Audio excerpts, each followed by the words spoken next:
Let's discuss replacing the fuel injector on a Dodge Cummins 5.9 liter common rail engine. Now we've got our injector here, we've got our protective cover right now, and later on we'll get down to replacing the electrical connections on here. But when we remove the injector, we're going to have to also replace the crossover tube.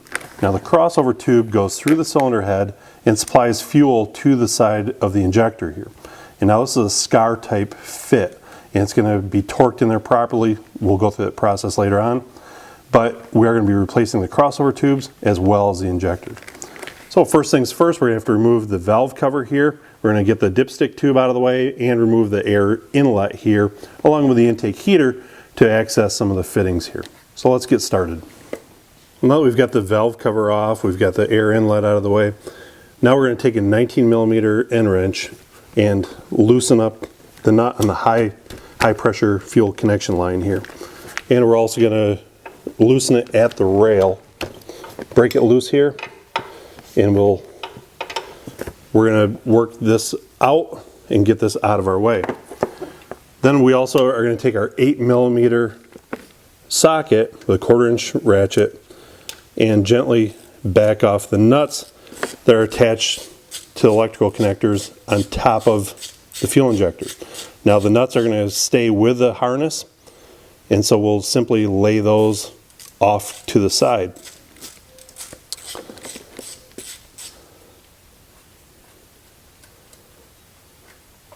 One more thing we have to do in order to get the injector out is remove the exhaust rocker stud.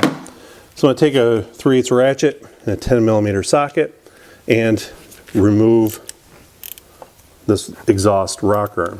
Later on, when we go back together, we're going to have to readjust this valve lash before we're done. But for now, we can get this out of the way. Helps us gain access to the injector itself, and we'll be ready for removal once I get this fuel crossover tube out as well.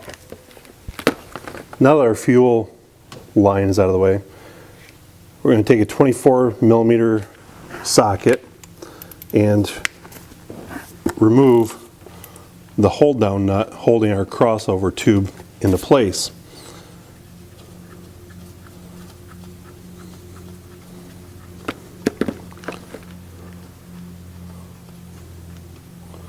Once this is out of the way, we'll take a pliers and we'll work that back and forth and remove the crossover tube.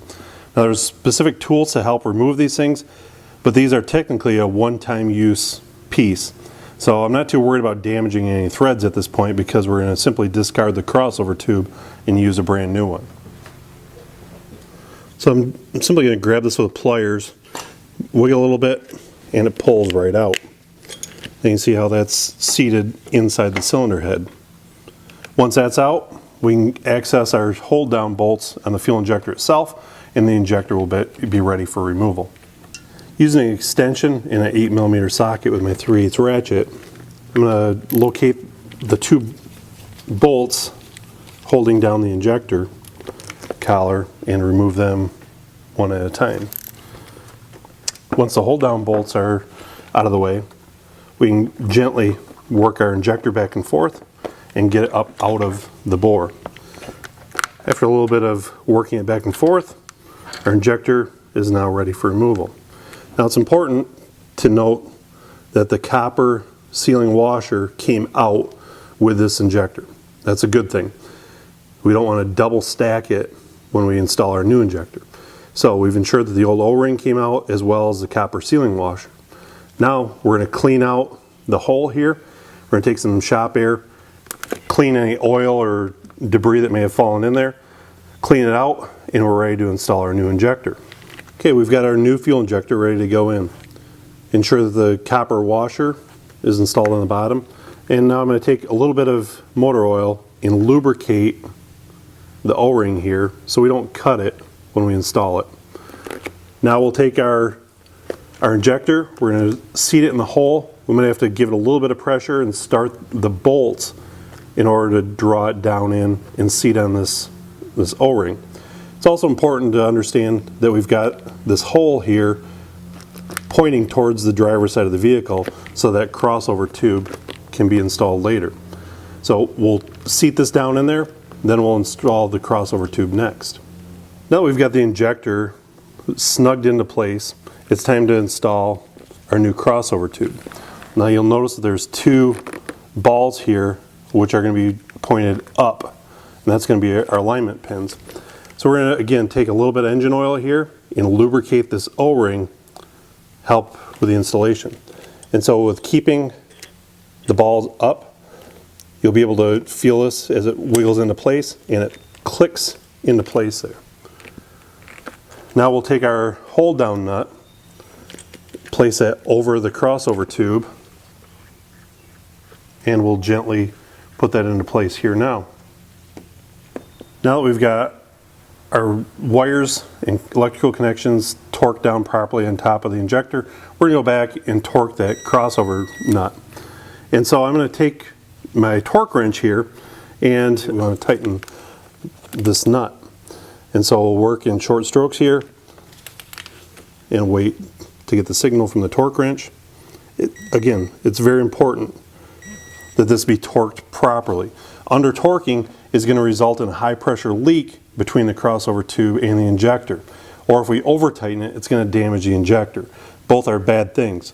So we're going to tighten that to 37 foot-pounds, and then we're ready to install our high pressure line again. So now once we put our high pressure line, we're also going to torque this line down to 37 foot-pounds as well.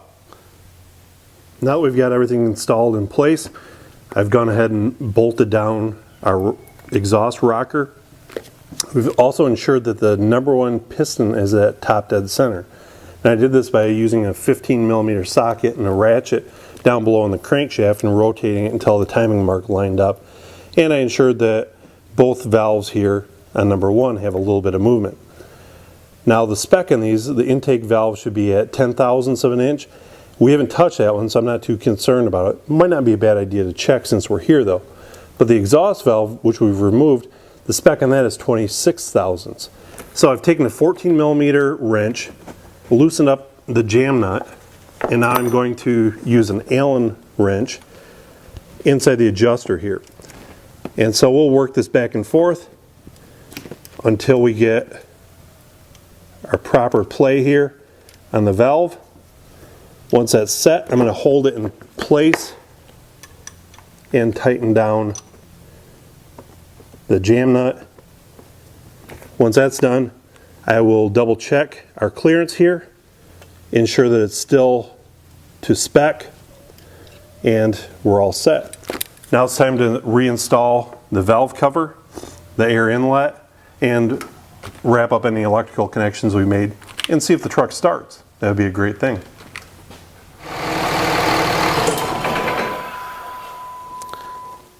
There, now that we've completed the job, we've had the truck running, we want to double check and make sure that there's no external leaks here.